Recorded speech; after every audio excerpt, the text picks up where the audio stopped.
తండ్రి అయిన దేవుని నుండియు ప్రభువైన యేసుక్రీస్తు నుండియు కృపా సమాధానములు మీకు కలుగునుగాక.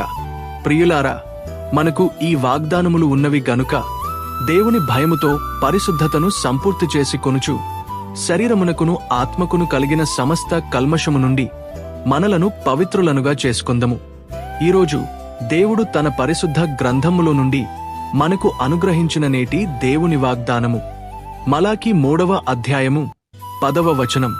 పట్టజాలనంత విస్తారముగా దీవెనలు కుమ్మరించెదను అని దేవుడు మీతో వాగ్దానం చేయుచున్నాడు. ప్రియ క్రైస్తవ సహోదరీ సహోదరులారా, తన ప్రజలు చేస్తున్న పాపములు మాని ఆయన తట్టు తిరిగి ఆయనకు విధేయులే ఆయనకు ఇవ్వవలసిన దశమ భాగములు ప్రథమ ఫలములు ఇచ్చినప్పుడు దేవుడు వారికి విస్తారముగా దీవెనలు కుమ్మరించెదనని వాగ్దానము చేస్తున్నాడు.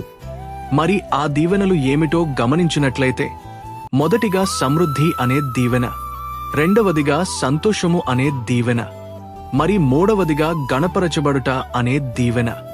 మరి ఇటువంటి దీవెనలను నీవు పొందుకుని ఉన్నావా? నా ప్రియ క్రైస్తవ సహోదరీ సహోదరులారా, నీవు ఆధ్యాత్మిక దోపిడి మానివేసి దేవునికి సంపూర్ణముగా విధేయుడవై ప్రార్థించు. అప్పుడు ఆయన నీ ప్రార్థన ఆలకించి నీ యొక్క ఉద్యోగంలో, నీ వ్యాపారములలో, నీ వ్యవసాయములలో, నీ సంతాన విషయములో, కుటుంబ ఆరోగ్య ఆధ్యాత్మిక విషయములలో మరింతగా దీవిస్తాడు. దేవుడు మనకు అనుగ్రహించిన ఈ వాగ్దాన విషయంలో దేవుని పట్ల మనం విశ్వాసంతో, నమ్మకంతో, విధేయతతో ఆయనను ఘనపరుస్తూ ఆయనను మహిమపరచెడివారమే ఉన్నేడల ఆయన తన ఆకాశవాకెళ్లను విప్పి పట్టజాలనంత విస్తారమైన దీవెనలు నీకు అనుగ్రహిస్తాడు. దేవుడు మనకు అనుగ్రహించిన ఇట్టి వాగ్దానాన్ని బట్టి దేవునికే మహిమ చెల్లిస్తూ, ఇది మొదలుకొని దేవుని కృపాహస్తము మీకు, మీ కుటుంబ సభ్యులకు, సకల పరిశుద్ధులకు సదాకాలము తోడయుండి నడిపించి దేవుని దీవెనలు మీపై కుమ్మరించబడునుగాక. ఆమెన్.